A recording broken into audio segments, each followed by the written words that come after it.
Disney bleeding Pixar slashes 14% of workforce amid brutal budget cuts. Okay, let's see what's going on with Disney, because this is Hollywood and this is something you can speak on. The once mighty Pixar is laying off 14% of its workforce at the Walt Disney continues to make brutal budget cuts across its many businesses. Pixar Animation Studios is slashing about 175 jobs due to its large part to Disney Plus reducing the number of series it is putting out. According to a Deadline report, earlier estimates had put the layoffs closer to 20%. The cuts come after Pixar laid off 75 jobs earlier this year, putting two executives behind the box office flop Lightyear. CEO Bob Iger recently acknowledged Disney massively overspent on streaming content in an attempt to draw more subscribers to Disney Plus and its other services, causing the company to lose billions of dollars. Thoughts on this? My thoughts on this are this. I think, first of all, to make a movie like any Pixar movie is so difficult. It's so difficult. And I think we are suffering creatively as a result of all these sort of enforced notions of inclusion, et cetera. I'm going to go back. I think to create some of the movies that all of us love. I just watched what's that time machine? Hot Tub Time Machine. Mm-hmm. You couldn't make that movie today.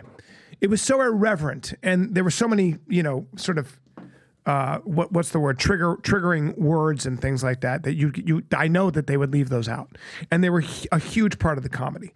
And I think in order to be creative and in order to write these amazing movies, you have to be in a room where everything is allowed, where you're allowed to be absolutely irreverent, insulting, dangerous with your ideas. You've got to be able to throw everything up on the wall. And we used to have that in a writer's room. Writers' rooms were outrageous. It was like, people would be like, if somebody recorded this, we'd probably be put on against the wall and shot. You have to do that. Comedy, when it comes to stand-up, one of the things I loved about the Tom Brady roast was, for the first time, and thank God to Netflix, they were up there doing the craziest, most irreverent things in the world.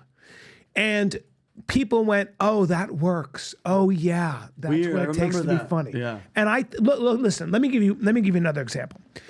And people talk about the men and good old boy networks and all that stuff. Cool. Ready for this? Where do you think all these things start? Who created the tech industry? A bunch of dudes in their garages. No women, just a bunch of guys who were probably interested in their tummy and they were doing everything so that they could get laid. UFC. Did the UFC start with a bunch of politically correct men and women and inclusion? Nah, it just started with a bunch of outlaws. The X Games, how'd that start? Just a bunch of outlaws. These are subcultures. These were outlaw subcultures of men, of groups of men competing, trying to kill each other, and also cooperating well. And it gave us, some of the most, that is what our economy is built on. Our economy and our art and our artistic expression. Hollywood. How was Hollywood created? It was created by a bunch of European refugee Jews, men, cutthroat, who said, you know what? Let's tell stories. Why don't we tell the great stories? And some of the greatest writers, some of the greatest musicians, some of the greatest producers, the people that put everything together and created the stories that we stay alive for. The cornerstone of our American culture is what? Is the movie, are the great movies we all talk about. Good old boy networks. Boys, men getting together, competing, cooperating, trying to beat each other. That's what it was about. Let me tie that into your book. I'm going to give you a compliment. All right. I read a lot. And I was worried about reading your book because I like you so much. And I didn't want to read it and kind of be like, man, Patrick, he's going to write a book. I got to read it. He's my boy. I'm going to say this. I'm an old man now. I'm older than you are. And I rarely read things where I learn something new. A lot of times it's a reiteration. It's what happens as you get older. I never thought that having enemies and embracing and dilating down on who my enemies are was something that could help me and motivate me. I was always trying to say I don't have any enemies because that was bad. I was always trying to say to myself, don't think about that. Don't try to be as competitive as you naturally are. And I read that book, dude, And I got to tell you, what a gift, because I went, choose your enemies wisely. Your enemies, I thought to myself, I'm going to embrace the people that I think that I just can't stand, that screwed me over. I've never done that. I'm going to embrace the fact that it bothers me that, in my opinion, I mean, I'm a pretty good comic. Vinny, by the way, Vinny and I are going to be at the Danny Improv tonight, 2 shows, tomorrow 2 shows, and Rob's going to be there too. Rob's going to be there right away. And then Sunday. But I'm going to embrace the fact that some people are doing better, and it bothers me. I never, ever was that way. I fought that tooth and nail. And I read your book. I looked at my wife, and I swear to God, and I said to her, I go, this book has just changed the way I'm going to move forward. I'm serious, bro. So what a gift. I love it. I can't believe I read a book from somebody, and I'm telling you, I got to read it. And that was a gift. So I'm kissing your ass a little bit right now, but that's all I'm going to say about the book. I'm going to say that was a new idea. It was something that I always resisted, and after reading it, I have now embraced it, and it is my fuel. I woke up pumped. And so thank you. I feel the fire. I don't know what I'm telling you. I love it. That's great to hear. It's your enemies are your best friend. That's your fuel. Choose your enemy. And it doesn't have to be a person. That's the other thing I got from the book. It does not have to be in person. That story you tell about your father is so moving to me because I love my father. Yeah. And that humiliation that you felt for that great man that you still love. That's a movie, dude. That's a movie. That's how it starts. That was that thing that caught you, where you just went. And what motivates you? Love. Deep admiration and love for a man who never even saw you because he was always gone. What was he doing? The other thing you said I love is he was out there slaying dragons. Don't have time for you. I can't see you, but I love you. And you know, my father was the same way. I didn't see my dad a lot, but I knew at the end of the day that he was out there slaying dragons for me. That's what mattered to me. My man. That's it. So anyway, thank you. That's the book. That's sick. Back to what I was saying about good old boy networks. Back to what I was saying about being outlaws. Back to what I was saying about why competition is so important, because competition, when you have enemies, when you have people you're trying to beat, what does that do? It also bonds you to the team that you are forming that is going to war with those people. Yeah. There's nothing more bonding than when you're up against it. It creates that thing called oxytocin. They figured that out in combat. That's why men who've been to combat, forget it. They're bonded for life. It's so crazy you're saying that, right? That when you have a similar passion and emotion about an enemy, and you find others like that, good luck trying to go up against people like that. Just yesterday, right? Bronx. I don't know if you watch any of the interviews when they're talking to people. Did you see some of those? Of the New Yorkers in the Bronx?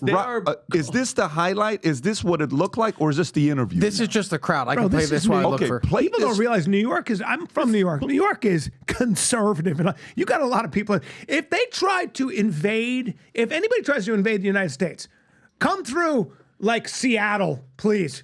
Come up through the. Don't try to come the Eastern Seaboard. Or Florida. Too many roided out Italians and Irish dudes. But look, with Staten Island they got baseball bats in their trunk. They're going to be like, sure. You ever been to Yonkers? Yeah. Forget about it. You coming over with your destroyer ship? Come over here right now. I'll brain you. Show that highlight real quick, and then go into one of the clips. Go ahead and show this.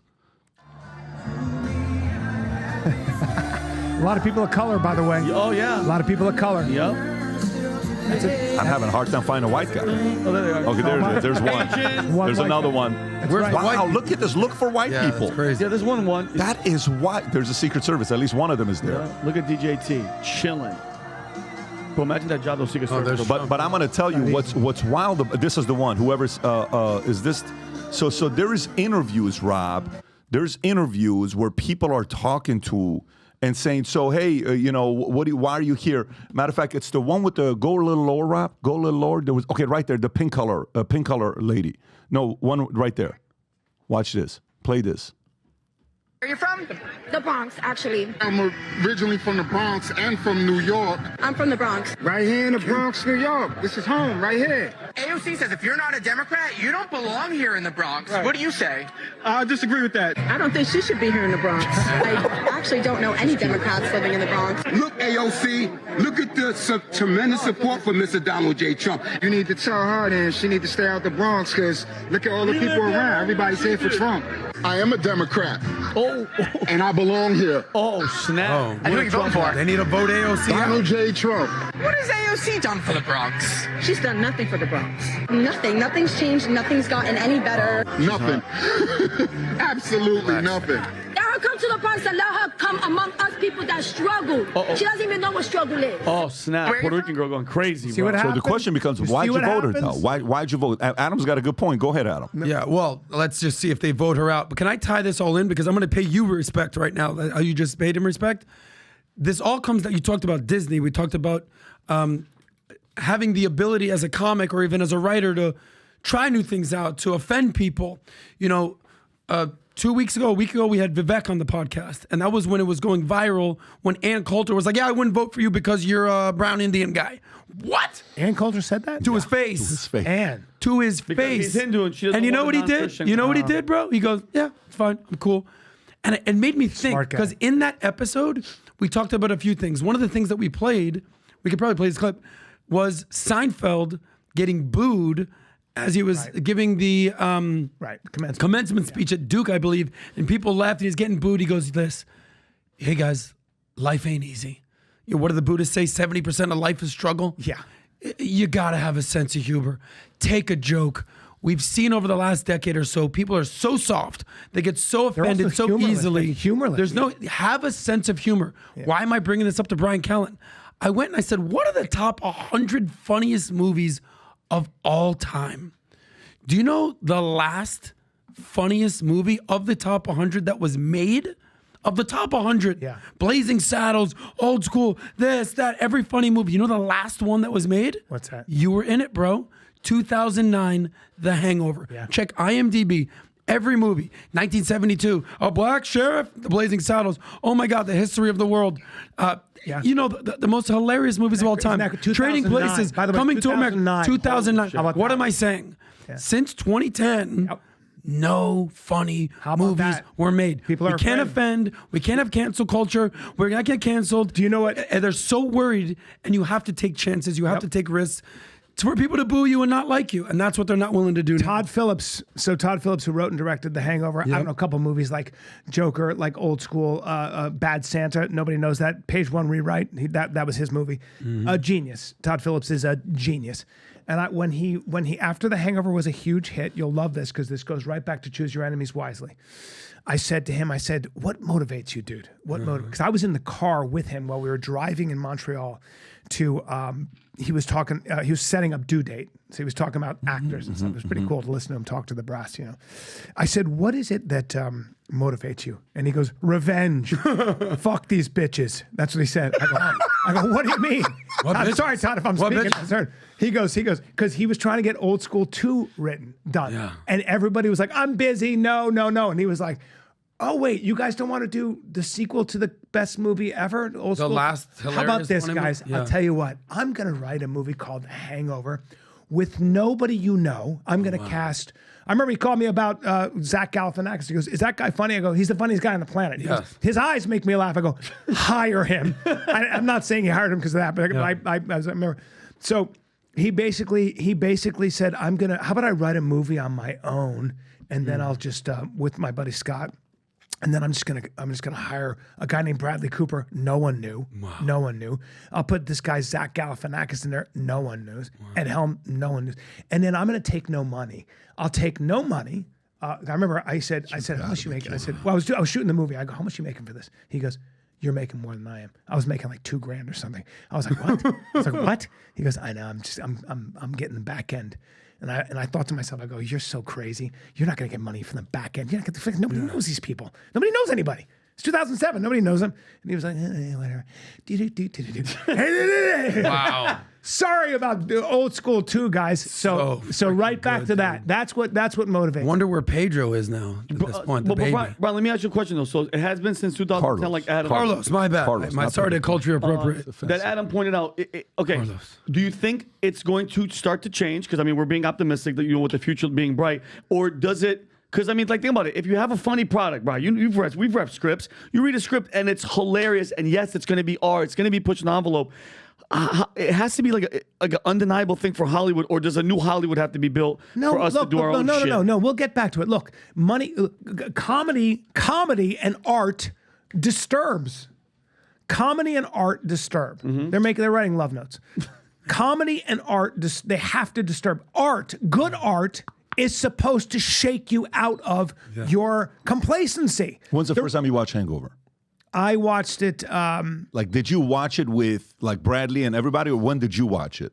So nobody's going to believe me, but I didn't go. I didn't go to the premiere, and I watched it. I watched it once, and I've never watched it again. Tell me you're joking. And not only am I not joking, I've never seen Hangover 2 all the way through. I can't watch myself. I get too. You're like me. I hate everything about what I do. Oh, bro, now let me you're- tell you, Oh my God. me, I'm telling you, you stole the show. I don't know if you understand this. I'm telling you, like, if I tell you what scenes I remember, I remember the number one scene I remember when they show up to the what do you call it? He's like, you motherfucker, when you put the hand on the face. I've seen that thing on repeat. Well, that's why Todd started laughing so hard, because I said to him, instead of being from New York, the guy was Eddie from New York. He was supposed to be a guy like, you don't remember me? What happened? It's a different kind of, it's a different kind of tempo. It's a little bit more macho.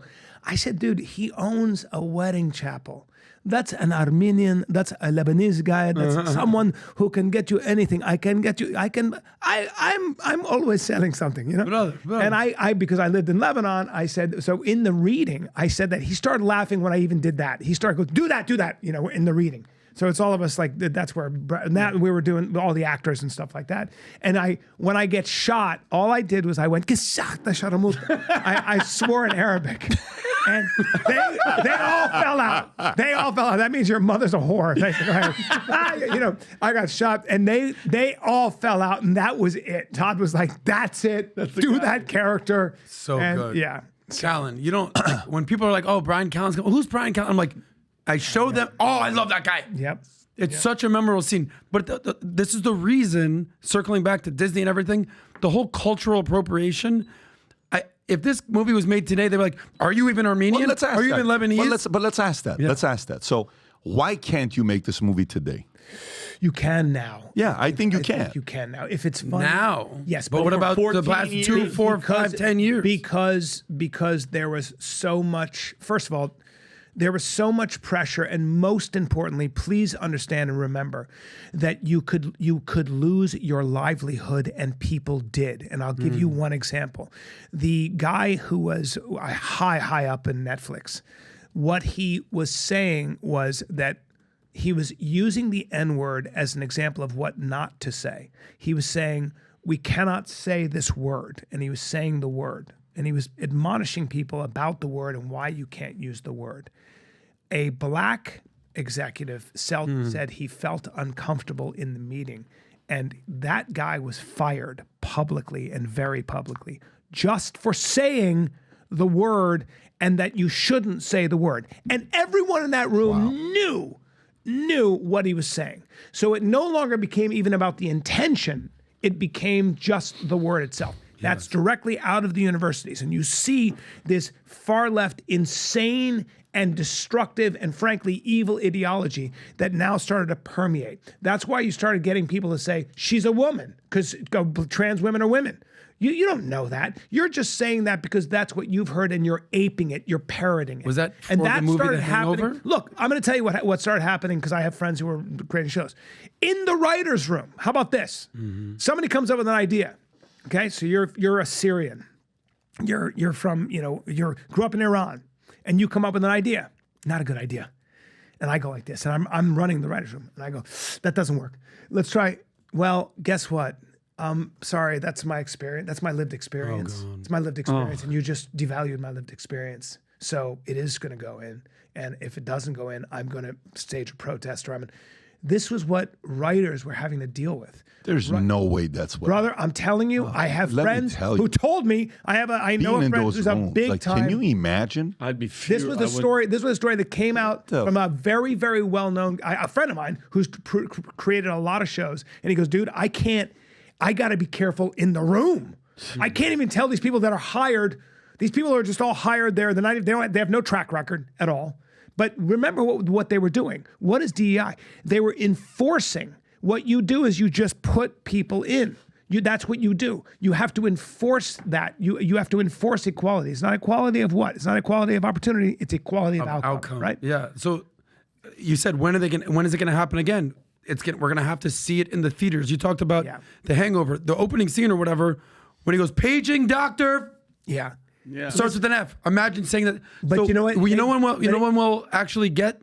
When are they going to have another Hangover? When are they going to have another Old It'll School? be an accident. When are they going to have It'll be another an Wedding Crashers, another Knocked Up, another Step Brothers, another Superbad? Until that happens. Let's before we transition to the next one. Top 3 favorite comedy movies of all time. Damn. Top 3. Young Frankenstein, Blazing Saddles, and Monty Python and the Holy Grail. Wow. What do you Of put? all-time comedy. Vinny, you're a movie guy. Holy Top 3. crap. Dumb and Dumber. Mine's going to be very simple. Wait, hold on. I think, wow, funny of all time. Damn it. Mine's going to be simple. Spaceballs. Baseballs. I almost was going to put Airplane. I'll put Airplane in front Airplane's of. a great movie. I'll put Airplane in front of Spaceballs. So and I'm funny. not going to front. Airplane. Wedding Crashers is up there. Okay, with me. for me, it's Wedding Crashers, Couples Retreat, Hangover. Couples. Wow. All right, Patrick, I listen to can't me. watch Patrick, and I told you you're not guys, I'm allowed going to to say couples disappoint you. reason- Yeah. You're not saying that. I need you to go home and watch Monty Python and the Holy Grail and Life of Brian. You ever seen them? No. Okay, well we have to get. I got to get you more Help. film I need literate. help. I need help I'm on going to this. I'm going to make you list because I need you more film literate. Okay. You're a very busy man, so you don't have time. I get it. Listen, I'm a movie guy, but you have to realize I came to the States November 28, 1990. That's why. Yeah. So for me, I've skipped, guys. You know, Yeah. you tell me skipped a lot. basketball players 88. He's got them all. I'm 1990 is fair. what I That's am. fair. But That's fair. Adam, what's yours? That's fair. The hardest I've ever laughed in a movie is in Old School when you got a dart in your neck. Yeah. That scene. Yeah. Great Hilarious. movie. Okay, are you kidding me? And Yeah. Pat, you'll appreciate Borat. High five. Yeah. Great movie. I mean, are you Great. kidding me? you got to give it up. Sasha, and great it's, movie. My favorite movie, I don't know if it's a comedy, a drama, whatever. It's like, the camera guy's crying. I don't know why you're crying. Yeah, with yeah. Swingers. Yeah, Vince oh, Vaughn. great. Most underrated. What the hell happened to the legend of that's a all good one. time? Can I ask you, Vince can I Vaughn. ask you a question before we move on? That's the hardest he's left. What's the hardest moment? Doesn't have to be a movie. When's the hardest moment that you've ever laughed in your life? Do you two know? Because I'll tell me mine while you guys think. My cousin, I got a white VHS of the Jerky Boys, and I'm a child. I'm listening. I to knew it. that guy. Bro, I am not joking because we couldn't listen to Pablo, it. honey, Pablo, honey, you please watching come your to ass? Florida. PPD, I am, guys, Pablo, I'm come crying. to My mom Florida. runs in. She goes, what happened? She thought I was like crying, like in pain. And my cousin's like, don't, because we weren't allowed to hear cuss words. It was the hardest I've ever laughed in my life. Do you remember that? So I'm calling because I want to buy a tennis ball machine. And is it okay if we put some Put some potatoes in it, put some Vaseline on them, and show them. If you guys haven't heard Jerky Boys, put greatest hits. What's the hardest you've laughed? Rizzo. Frank Rizzo, All his right, sizzle DPO. chest. What do you think, That's Brian? so Go good. ahead, Dick Frank Allen. Rizzo, I'll bash your head with a ratchet. It's so funny. That was incredible. That's a good call. For me, I mean, I'm just going to give a shout out to Dave Attell. It might have been when I saw Dave Attell when he was younger, and I'd never seen that kind of comedy. Like I was like, if I gotta be that kind, I don't know how to write that kind of comedy. Like I think it was 1993, 94, and I was with my girlfriend at the time, and I was dying. He's such a genius. Like when what got him to the dance is, well, he's the comic. Yeah. He's the comics comic. We used to just sit there and watch him. Like Artie Lang tells a story about, he would just do crazy things. It'd be like Tuesday, 12 a.m. at the Comedy Cellar, like 4 alcoholics in the room. And he'd be like, you guys are probably wondering what I'm doing here at Tuesday at 12 a.m. At the Comedy Store in front of 4 alcoholics. I'm not a comic. I've just lost my daughter. Nadine! Nadine! He would just do the Just weirdest in the things. moment. I love it. I love What was it. his show that he did, Insomniac? Yeah. Yeah, but he was So good. But he was so unbelievably funny. I brought something very unique that I've never shown, and I found it. I don't even know how I found it yesterday. I found my Army greens. No way. Yeah, I found it. Do you still fit in Are you them? serious? Oh, there's no way. in the world. Check this out. What? Yeah. That sounds like a museum. By like the way, I found this, and you know how crazy this is. I'm like, where's my name tag? Because in the Army, they made a mistake with my name tag. What? If you go in, look at the way they spell my name. Check this out. Can you see it? Bet David. Bet David. Not Bet David. Bet David. David. Right? Bet David. And this is the uniform that I had. I was just a Wow. regular specialist at the 101st Airborne Division. Why am I showing you this? Wow, that's I badass. even brought my coin from my unit. Let me see if I brought it. I think I brought it. How long Maybe were I you forgot. airborne? I was in the Army 2.5 years. I didn't do long enough, but it was the greatest experience for me. I don't have the coin. What the Army did to me is the following. I liked America. The Army made me fall in love with America. The Army made me realize what Memorial Day weekend was all about. I saw grown men and women standing in uniform, emotional. I'm like, why are they emotional? Because they lost their friends who put their lives on the line. It's the ultimate cost for you and I. And, you know, the more and more I was in the Army, for me, at least some people have different experiences, the more and more I just was like, this is the greatest country in the world. I'm so proud. I remember the first day, what's the movie that came out? What is the movie with Tom Hanks, who was in it? Saving Private Ryan. Oh, yeah, of course. And they come and they say, there's a movie about your unit and your division, 600. I just got to 101st Airborne Division. You're the first to watch it before this goes live. We're in the audience and we watch Saving Private. Wow. Dude, 600 of us are crying in tears saying, America's the greatest country. I love this place, right? And the pride's been there ever since. Now, Valuetainment, anything about this logo, anything about this brand, anything about what we do, the brand is about future looks bright. The brand is about optimism, capitalism, debate. The brand represents all of those things, entrepreneurship, business. So here's what we're doing for this weekend. We have a full-on new merch drop being done today, this weekend. This hat I'm wearing, let me show you guys what's special about this hat. The last time we did numbered hats were this. This is the numbered hats we did. These were limited out of 200, okay? This is the actual last one that we kept, 200 out of 200. These hats sold for $99. They sold out within the first couple hours. If you go on eBay right now, Rob, and you type in Future Looks Bright hat, they're selling these at $350, $499, $999. No joke. On eBay? Of course, because they're numbered. They're limited edition. 350. That's one of them. I think there's a few more. Maybe that's the only one. Look at the top if there's a couple more, Rob. There's one at $499. There's another one over there even at $999. You pick and choose what the numbers they are. It'd be funny if you saw But we are releasing look at this green and black, sick. Vinny. That's sick. We're releasing these limited edition, 1 out of 250. And the year on it is going to say 2024. Obviously, it's military green. And on top of that, we got a bunch of other stuff on there for you to go out there and order. Here's what we're doing. This will not be discounted. These hats will not be discounted because they're limited edition. And first come, first serve. You go place the order, you get it. However, for Memorial Day weekend, anybody that places an order for $79, I think you get a, can you go back to the discount numbers? You get a 20% discount, 79 plus 25 on 199. You get 35% on 399 and up. First 25 people that place an order for $400 or more, I FaceTime call you. You literally are going to get a FaceTime call from me for those that placed the order. If you're watching this, listening to this on Spotify or Apple, go to vtmerch.com, vtmerch.com. If not, there's a QR code. Go to the store, place the order. I see more people wearing Valuetainment gear and Future Looks Bright gear than ever before, and I absolutely love it. I'll stop by and take pictures with people that are wearing this gear. If you love the brand, if you love America, if you love capitalism, if you love freedom of speech, if you love free enterprise, this brand represents that. Support the brand. Go place the order.